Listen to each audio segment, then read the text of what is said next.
Assalamualaikum warahmatullahi wabarakatuh. Alhamdulillahirabbil alamin wa bihi nasta'inu ala umurid dunya waddin. Assalatu wassalamu ala asrofil anbiya'i wal mursalin sayyidina wa maulana Muhammadin wa ala alihi wa sahbihi ajmain, amma ba'd. Teman-teman sekalian, kita lanjutkan perkuliahan kita untuk mata kuliah PAI ini. Ketika minggu sebelumnya kita sudah belajar tentang wawasan Islam, tentang hakikat ketuhanan. Minggu ini kita akan belajar tentang pandangan Islam terhadap manusia dan alam. Setelah minggu sebelumnya kita belajar tentang Khalik, maka pada minggu ini kita akan belajar tentang makhluk. Silahkan dibuka buku PAI di bab 4 halaman 46. Baik teman-teman sekalian, hal yang perlu kita fahami terkait dengan penciptaan manusia dan reproduksinya, ada 3 hal yang perlu kita fahami. Yang pertama terkait dengan penciptaan Adam, penciptaan Hawa, dan penciptaan keturunan Adam atau reproduksi manusia.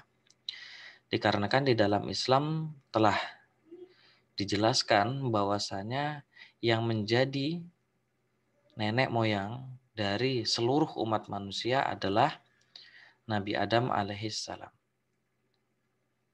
Yang kemudian diciptakan pula ibu dari seluruh umat manusia yang menemani Adam, sehingga lahirlah begitu banyak anak keturunannya hingga menjadi umat manusia yang ada seperti saat ini. Terkait dengan penciptaan Adam, silahkan dibuka di halaman 47, di sana dijelaskan bahwasanya Adam diciptakan dari segumpal tanah, dari turab atau tin, seperti itu. Banyak Al-Quran, ayat-ayat di dalam Al-Quran yang menjelaskan hal demikian. Bahwasanya ketika menjelaskan tentang hakikat penciptaan Nabi Adam alaihissalam sebagai manusia pertama, sesungguhnya dijelaskan bahwasanya Nabi Adam itu diciptakannya dari secara bentuk fisiknya dari segumpal tanah itu tadi, dari min sulalatin min tin, min salsalin kal fakhar, min salsalin min hama'im masnun, dan lain sebagainya. Akan tetapi selain daripada penciptaan Adam alaihissalam yang berasal dari tanah, yang ini juga sebenarnya menjadi alasan daripada iblis yang kemudian membangkang untuk menghormati Adam. Karena iblis diciptakan dari unsur yang dianggapnya lebih mulia, yaitu api, ketimbang Adam yang hanya diciptakan dari unsur tanah, yang ia anggap menjadi unsur yang tidak mulia, sehingga tidak ada alasan bagi iblis untuk menghormati Adam. Dan dari sinilah kemudian perselisihan antara iblis yang kemudian dikeluarkan dari surga, yang pada akhirnya terus senantiasa menggoda atau mengganggu umat manusia. Nah, kemudian dari unsur tanah tersebut, hal yang paling penting adalah ketika Allah Subhanahu wa taala meniupkan ruh kepada Adam. Jadi Adam secara fisikly diciptakan dari unsur tanah, akan tetapi yang memberikan nyawa kepada tanah tersebut adalah ruh. Nah, proses memasukkan ruh menjadi unsur inilah yang kemudian menjadi pembeda antara manusia dengan makhluk yang lainnya, dari iblis, dari malaikat, dan lain sebagainya. Dan sampai saat ini komponen yang bernama ruh ini sendiri, yang itu sendiri menjadi misteri. Banyak penelitian-penelitian yang telah mencoba untuk meneliti, memahami hakikat tentang ruh, akan tetapi belum sampai ilmunya untuk memahami hal tersebut. Kita ketahui banyak yang telah mencoba untuk menciptakan tiruan dari manusia, dari robot misalnya. yang itu dibuat semirip mungkin dengan manusia. Akan tetapi ternyata untuk menggerakkan robot tersebut ya belum bisa menggunakan atau tidak bisa menggunakan yang dinamakan ruh itu tadi. Berupa software. Software itu dari apa? Ya masih berupa ini juga, masih berupa mekanisme kerja yang dia telah diatur sedemikian rupa. Akan tetapi kalau yang namanya ruh itu berbeda. Dia memiliki nyawa sendiri, bisa bergerak sesuai dengan kemauannya sendiri. Nah, selanjutnya kaitannya tentang penciptaan Hawa. Yang dikatakan di dalam Quran surat An-Nisa ayat 1 bahwasanya ya ayyuhan nasu ittaqullaha allazi khalaqakum min nafsin wahidah wa khalaqa minha zawjaha wa bassa minhuma rijalan katsiran wa nisaa. Jadi dikatakan bahwasanya wa khalaqa minha zawjaha yang diartikan sebagian besar dan daripadanya Allah menciptakan istrinya. Dan daripadanya itu maksudnya dari unsur yang serupa dengan Adam. Atau ada juga yang mendefinisikan bahwasanya Hawa diciptakan dari tulang rusuk Adam, sehingga dikatakan seseorang yang berjodoh dengan tidaknya itu ya apakah dia termasuk dari tulang rusuknya atau tidak, kayak gitu. Ya ini sebagai majas ya, sebagai majasnya. Akan tetapi yang kita pahami di sini bahwasanya ya Hawa diciptakan dari unsur yang serupa dari Adam seperti itu.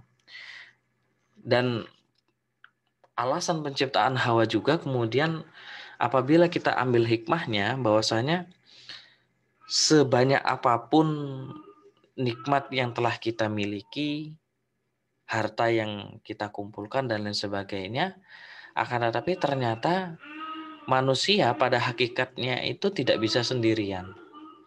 Adam ketika diciptakan di surga, semuanya ya ia dapatkan apa yang diinginkan, apa yang dikehendaki. Akan tetapi dia tetap merasa kesepian. Dia tetap merasa kesepian. Dan oleh karenanya Allah menciptakan Hawa. Dan ketika diciptakan Hawa ini betapa bahagianya Adam. Jadi memang secara naluriah, yang ini juga sudah pernah dialami oleh nenek moyang kita, yang paling awal yakni Nabi Adam alaihissalam, bahwasanya memang pada hakikatnya manusia itu tidak bisa hidup sendiri seperti itu. Tidak bisa hidup sendiri. Jadi mau seberapa banyaknya kekayaan yang kita miliki, harta yang kita kumpulkan, kalau misalnya kita sendiri ya kita senantiasa merasa kesepian. Nah, selanjutnya kaitannya tentang penciptaan keturunan Adam yakni kita. Yang untuk memunculkan adanya keturunan Adam ini ada yang disebut dengan sistem reproduksi manusia. Yang kalau di dalam Al-Quran juga dijelaskan secara gamblang tentang proses kelahiran dari umat manusia. Walaupun sebenarnya apa yang dapat difahami daripada Al-Quran tersebut hanyalah sebatas penafsiran seperti itu. Hanyalah sebatas penafsiran dan penakwilan dari umat Islam ketika dia mempelajari apa yang ada di dalam Al-Quran. Di dalam buku PAI 1 halaman 49 bisa kalian lihat di sana.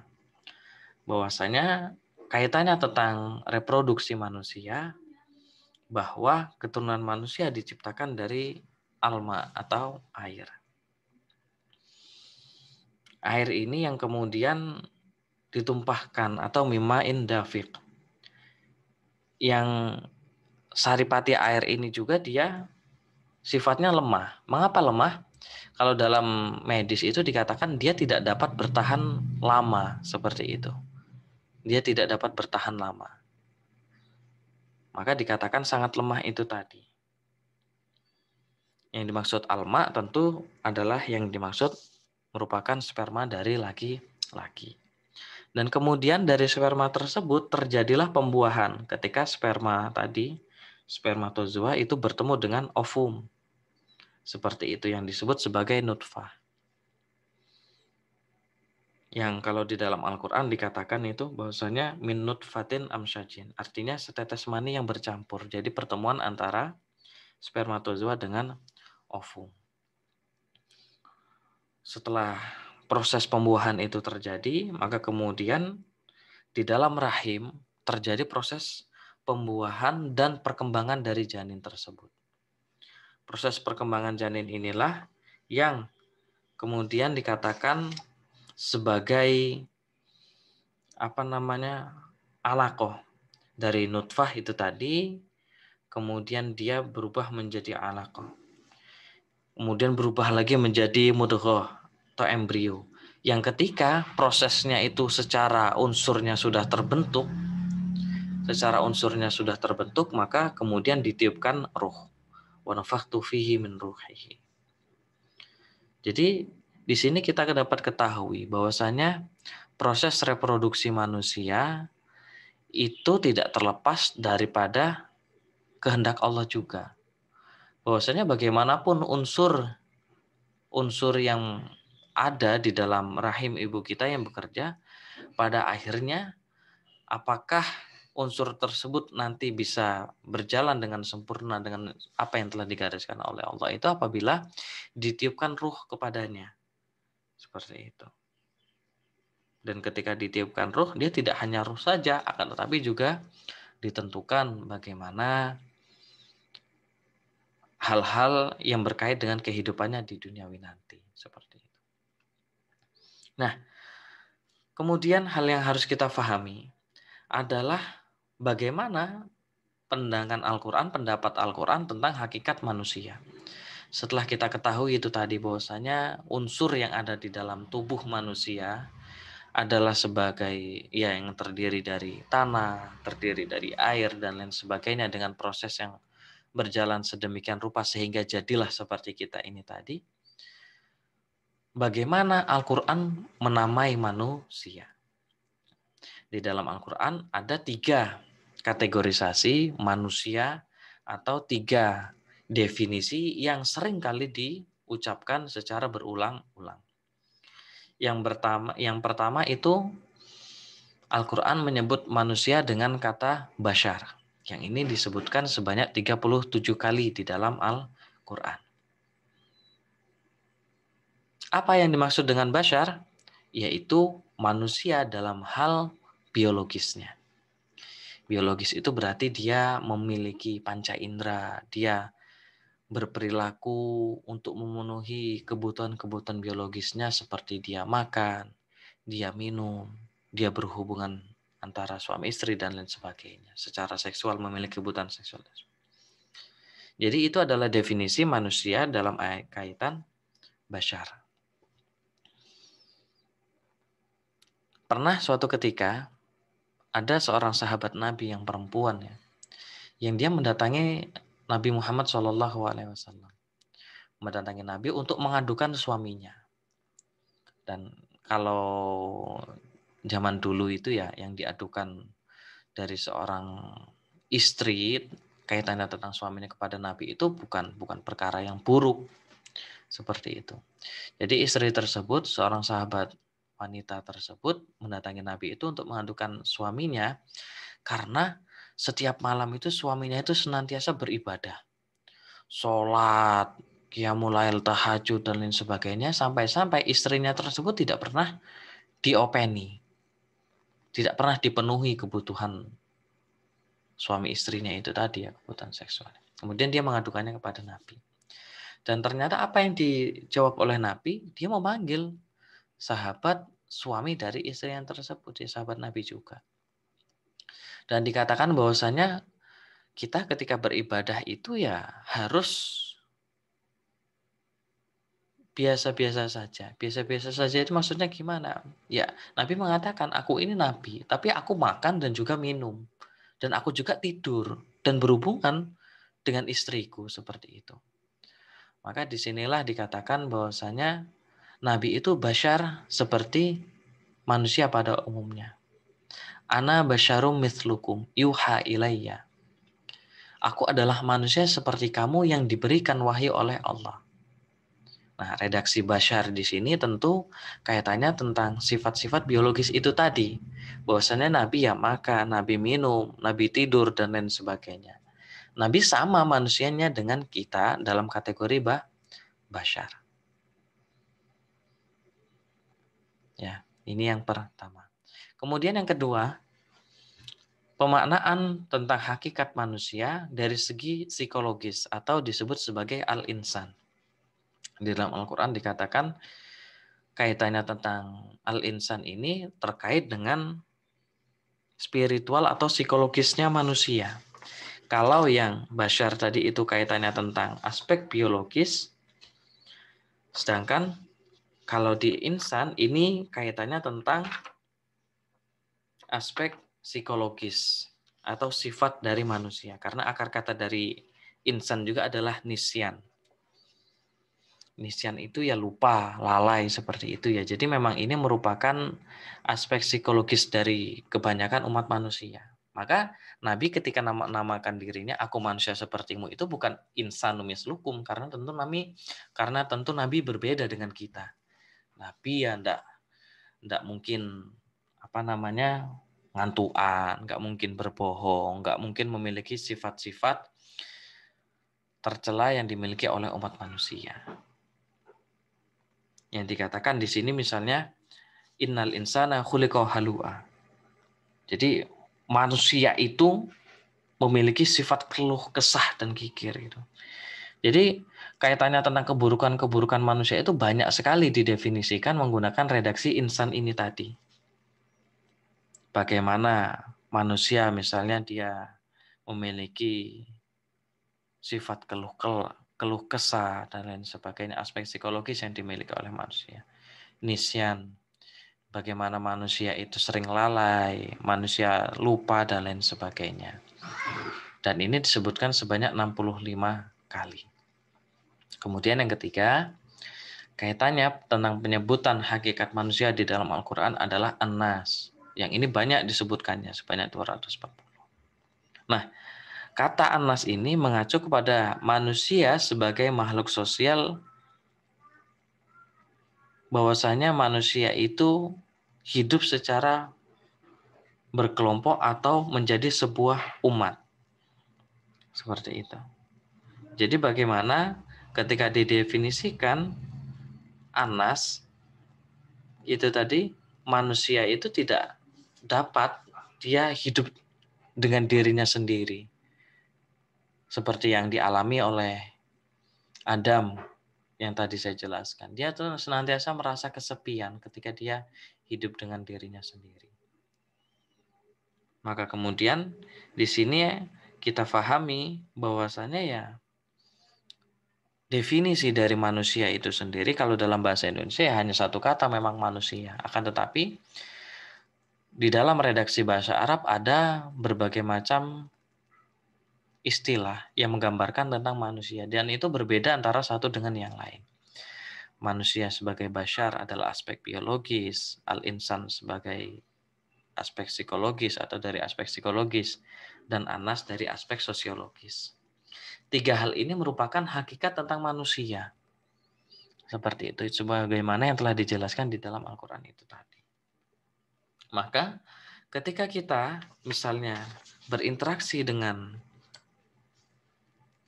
hal-hal kehidupan sehari-hari, kita harus memahami kita sebagai manusia dalam posisi sebagai apa, seperti itu. Oh, saya sebagai bashar mau bagaimanapun seperti itu, maka saya harus makan, minum, ya saya harus tidur juga seperti itu karena ini kebutuhan saya sebagai bashar itu tadi. Dan dari aspek psikologis kita memiliki tentang sifat-sifat karakteristik tertentu sebagai umat manusia ya harus kita pahami juga sebagai al-insan. Dan yang terakhir ya sebagai anas itu tadi bahwasanya kita sebagai makhluk sosial.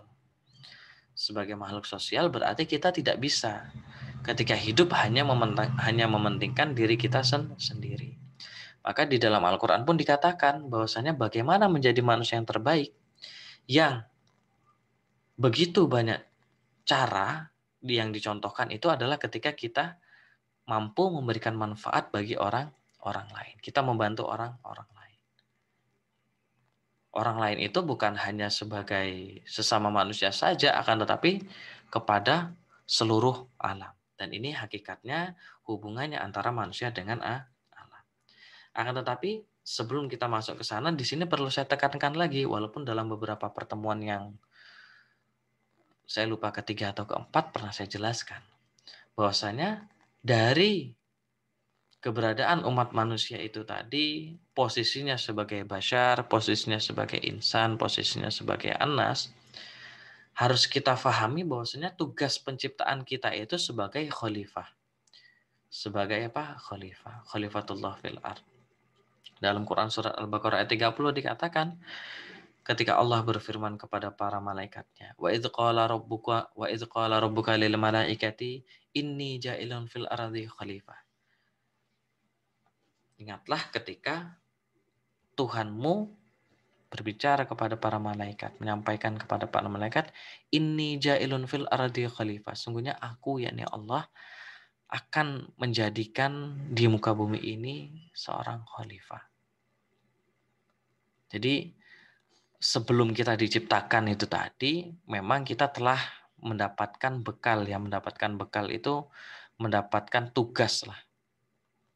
Mendapatkan tugas bahwasanya nanti kita itu diciptakan itu tujuannya apa? Ya memang untuk menjadi khalifah itu tadi. Jadi persoalan ketika Nabi Adam alaihissalam memakan buah khuldi ataupun tidak, ya lambat laun memang kita akan ditugaskan untuk menjadi khalifah di muka bumi ini.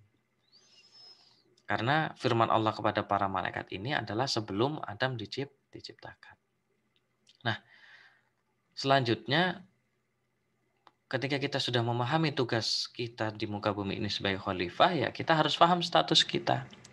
Status kita itu apa? Wa ma khalaqtul jinna wal insa illa liya'budun. Dan aku tidak menciptakan jin dan manusia kecuali untuk beribadah.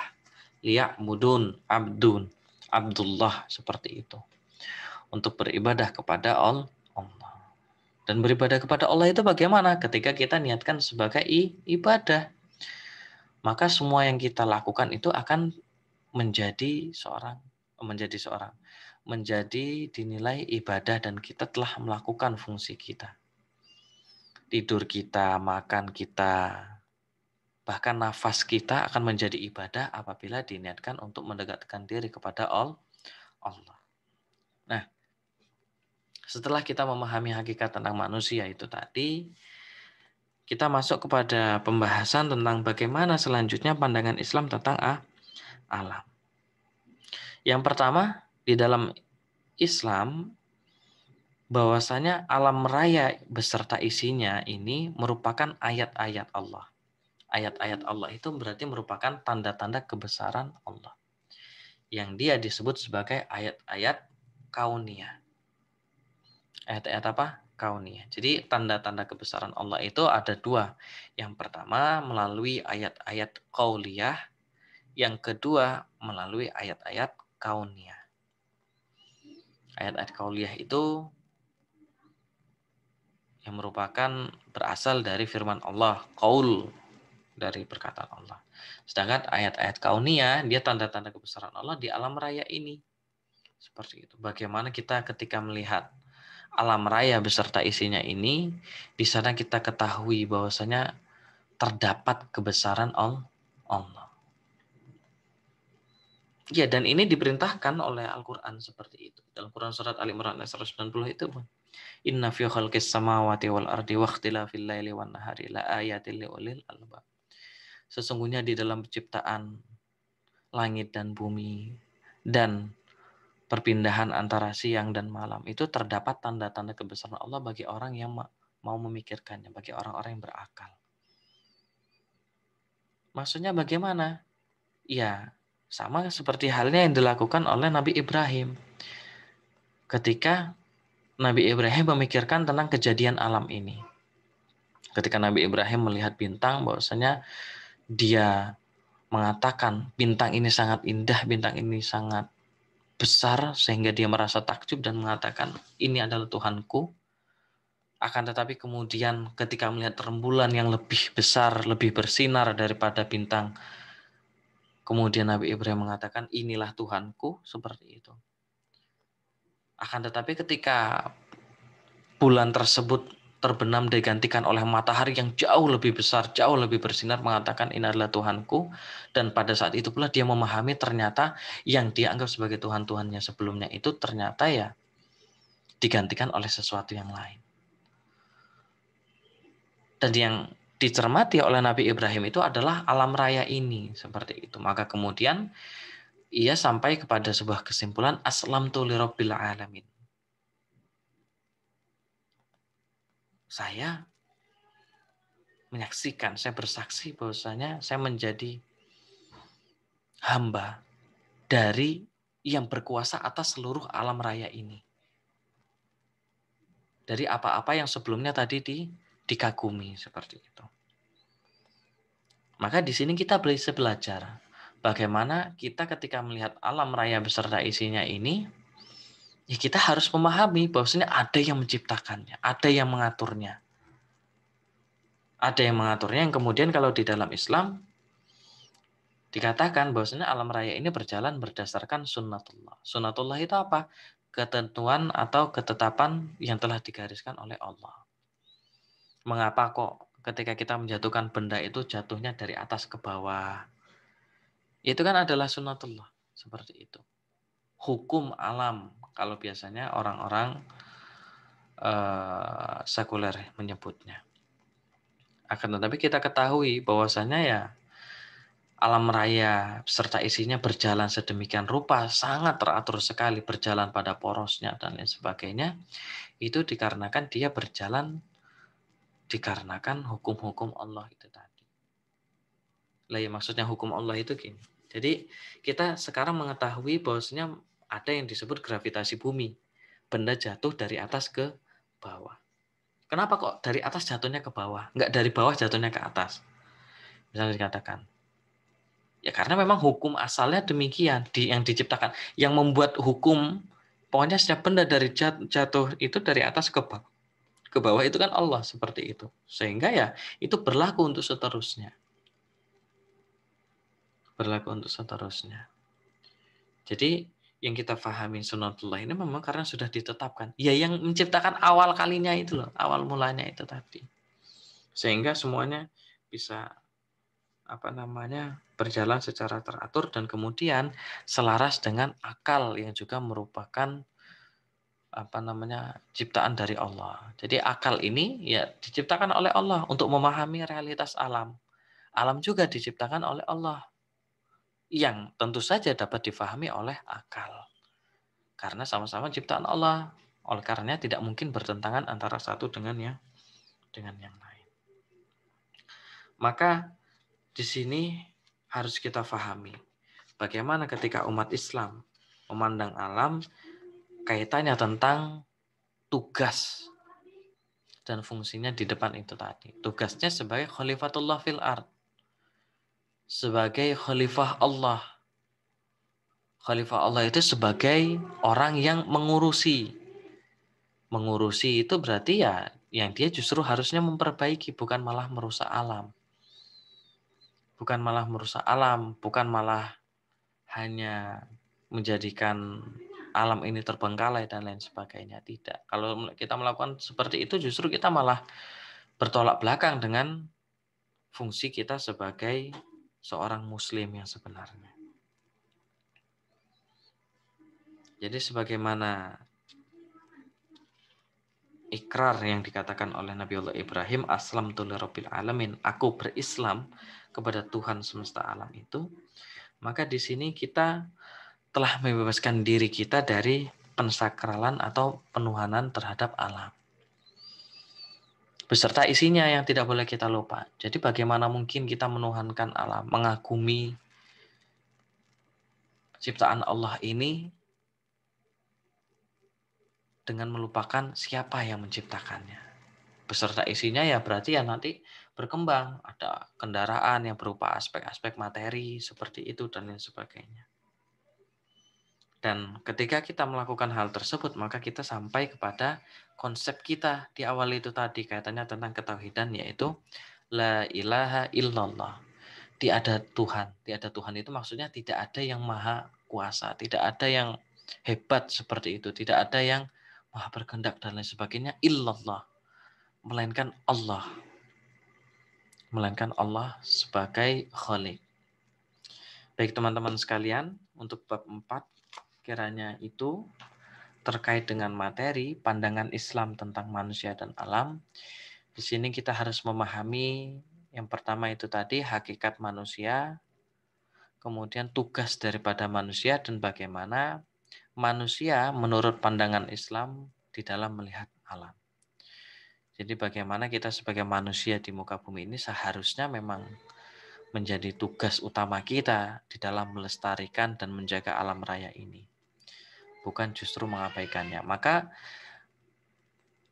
nilai-nilai Islam itu dapat dirasakan tidak hanya oleh Muslim saja, melainkan seluruh alam.